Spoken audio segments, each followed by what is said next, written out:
Hey everyone, John Lordan here. Welcome to BrainScratch updates for today, February 27th, 2018. Thank you so much for joining me. We have several cases that we're going to touch on today.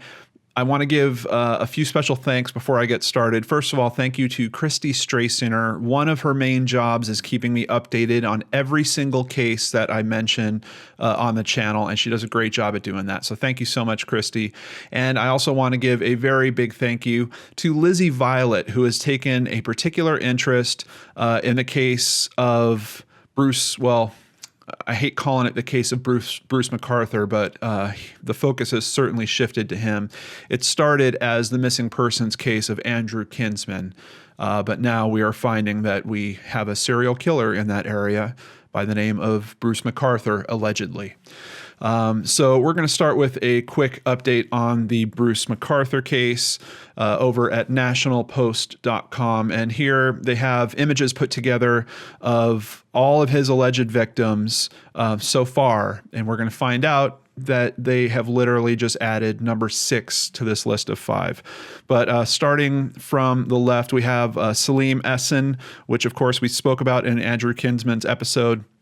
We have Majid Kayan, we have Soroush Mahmoudi, we have Dean Lisowick, and then of course Andrew Kinsman. We are now hearing through an update that the investigators have done out there, and they're doing really good work with regular press conferences. So I'll have a link to the press conference down below. And once again, thank you to Lizzie for sending that to me. Bruce MacArthur now charged with 6th first-degree murder. Police have no idea how many more victims. And of course, here is a picture of Bruce. So the new person is Skandaraj Navaratnam. And we got a little bit more detail in terms of the identifications that have made. Now, I've mentioned on previous videos that they have identified 6 bodies that were, or remains, sets of remains that were found in planters. In the press conference, they were saying that they have searched up to or upwards of 20 planters at this point. I really don't know if they're going to find any more in that mechanism, or if perhaps Bruce might have changed his method of operation and they're going to find more remains in other places. Still has to be seen. But of the 6 remains, now 3 of them have been identified. The first of those to be identified, as I mentioned before, was, of course, Andrew Kinsman. And it was weird because the way he phrased it, I'm not 100% sure on this, but I believe that that was confirmed by fingerprints. Apparently, there was enough remains left where they could actually pull prints off of it, and that was a pretty quick confirmation that that was indeed Andrew Kinsman.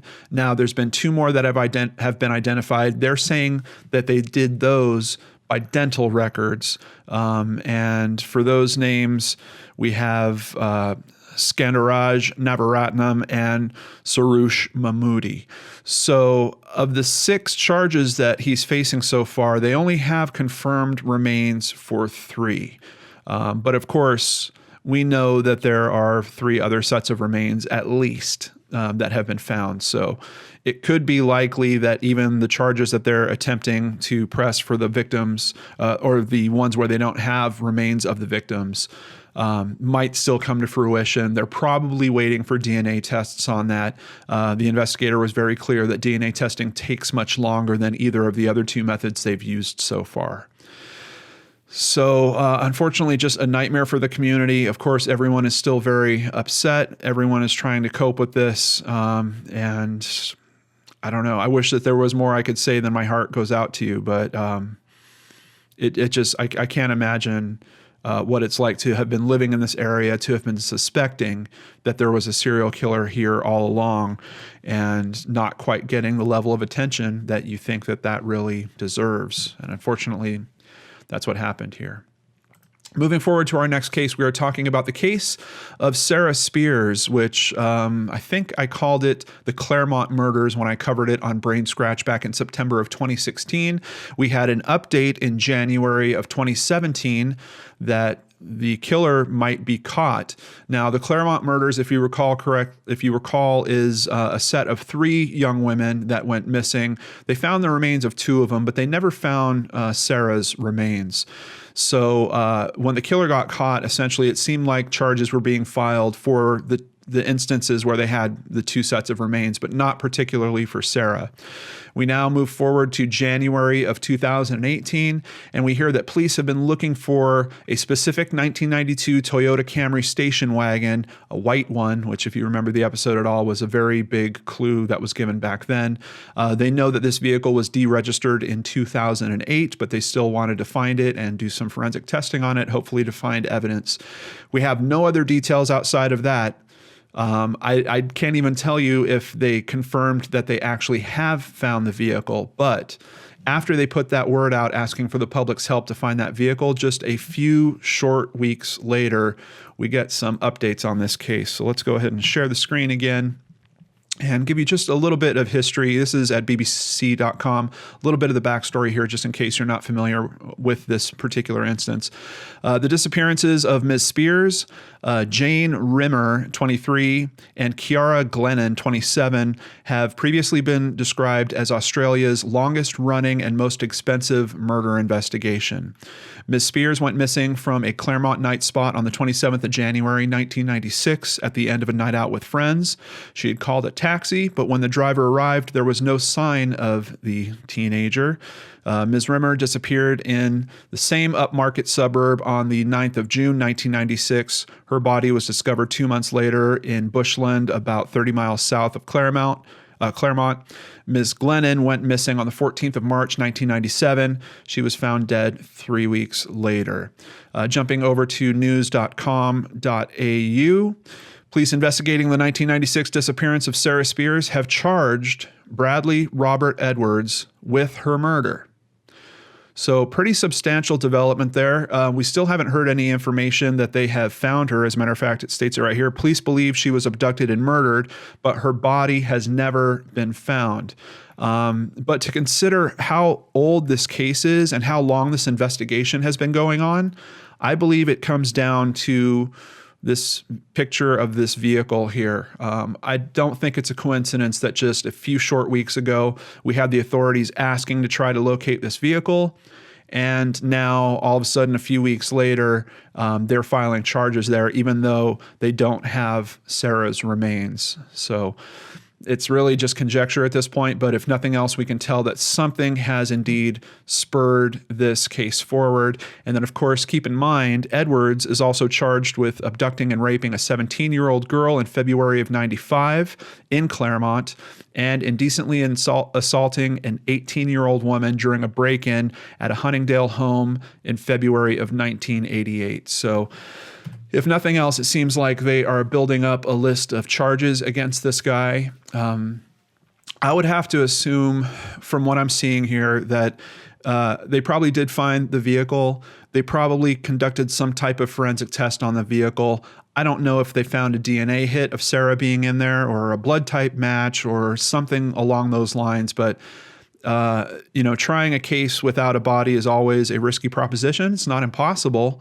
But when you have 2 other murders, and maybe those cases are strong, and you're now saying we think this happened to the 3rd one, I don't think you need as strong of a linkage. So if they could at least just put Sarah in the vehicle, that might be enough for them to kind of get the conviction when it's combined with the other 2. But that still all has to be seen. So he will be appearing in court on Wednesday. I'm sure we'll get a little more information on that.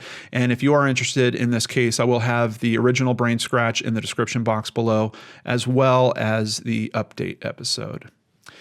Now moving to another case, Erica Lynn Parsons, one that we covered. Pretty tragic case. I actually did a case cracked on this. Originally, this is a very strange missing person story. A young girl Her adopted parents say that they have taken her to stay with her grandmother. Her grandmother passes away. No one wonders where this little girl is. Luckily, her older brother steps up and files a missing persons report, and that kind of gets things moving. It is found that the adopted parents are collecting money on her behalf. They are charged for that. They are put into prison. And then while they're in prison, the father decides to speak up and takes police to where her remains are. And they do confirm that Erica Lynn Parsons' remains have been found. The autopsy says she lived a pretty horrible life. A lot of trauma was found, a lot of long-term abuse, as well as severe malnourishment. And at the time when I made the Case Cracked episode, at the end, I actually talked about how heartbreaking this case was, to think of all that this poor little girl had gone through, to think of how these people that were supposed to be taking care of her were taking advantage of her right till the very end. And I was speculating that perhaps he's trying to get some type of plea bargain or trying to get his sentence reduced for these charges, and that's why he's agreed to help the authorities. I still don't know if that's necessarily the case, but sharing the screen, let's jump over to the epochtimes.com. And we can see February 21st, 2018, adoptive parents charged with murder and abuse of Erica Parsons. So I don't know why it took as long as it did, but they now have official charges filed. It could be that there was some other investigation going on that they had to put the pieces together to really prove that these people had done that to her. I don't know. It's going to be interesting to see as the case progresses, but I just wanted to let you guys know that things are moving forward, and hopefully some justice is going to come in the name of Erica Parsons and make these people stay where it seems like they belong, behind bars.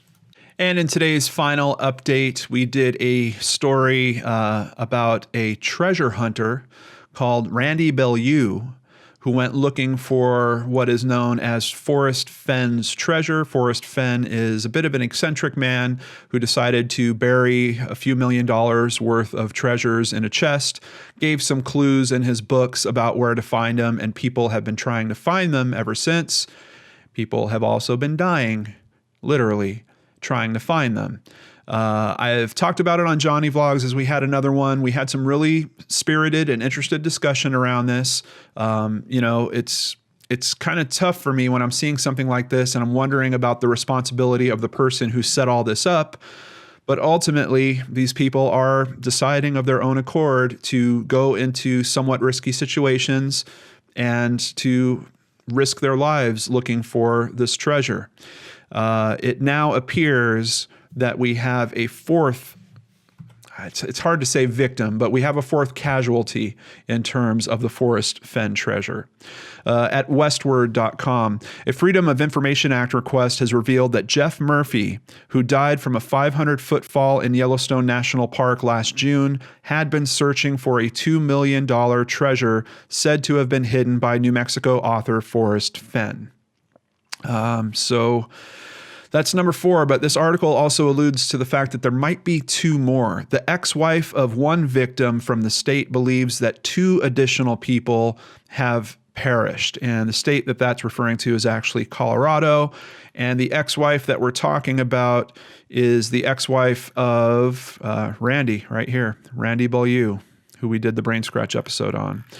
And what information does she have? Linda Bilyeu points to speculation that 42-year-old Mike Peterson, who died at Yellowstone the same month as Murphy, was also seeking Fenn's treasure. And then, according to her, there are the parents of another victim who died after Randy, but before Paris Wallace, and that they've reached out to her personally, but haven't gone public. So we might be up to 6 casualties trying to find Forrest Fenn's treasure.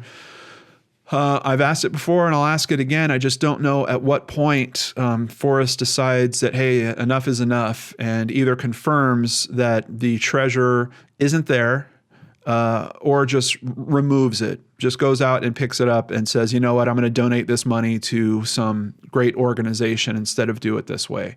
It's weird because I understand his intent. He's trying to get people to spend more time outside, to get people to go outdoors. I do understand that intent, but I don't know. We're now talking about 4 lives that maybe didn't have to end if they weren't seeking this. And the thing that gets me about this whole thing is it's not appealing to the best side of a person's nature. These are people that are looking for $2 million. They're trying to find this treasure. It's not, for him trying to motivate people to go outside and spend more time outdoors, I don't think that this is a way that's really going to convince them to do that in the long term. I think what you're going to have here is people that are hard up for money. We've heard stories of people completely uprooting their lives to go try to find this treasure, of just basically given up on just about everything so they can go out and find this treasure. We've also heard of groups that are around this, which I'm sure are wonderful things. People that go camping together and, you know, pontificate and discuss how they're going to try to crack this mystery. There's definitely good and bad when it comes to this whole thing. I'm just wondering at what point we say the bad is starting to outweigh the good here, and maybe someone needs to step up and kind of be a little more decent than allowing people to harm themselves searching for this treasure in this way. I don't know. For me, the real treasure in this would be if he was convincing people to go outdoors with his writing. If it was actually just talking about how beautiful it is to watch a sunset from sitting on a hilltop near a river or something along those lines, rather than trying to egg people with greed to go outside. And then hopefully you're hoping that they'll notice all that stuff and then maybe wind up becoming, you know, a bit more outdoorsy than before. I don't know. I really have trouble understanding what this whole thing's about. And it seems like we have pretty good confirmation that at least 4 lives have been ended over it. And I don't know. I struggle with it still. I don't know what else to say. And I'm sure you guys do too. I'm sure we'll see it in the comment box below. Let's go ahead and talk about it. Let's please be respectful to each other's opinions. And also, if you have any other input or updates on any of the cases that we talked about today, please share that with the rest of us below. I really don't know if I've said this in a while on my videos. I used to say it in the old ones a lot. I am learning here with you guys.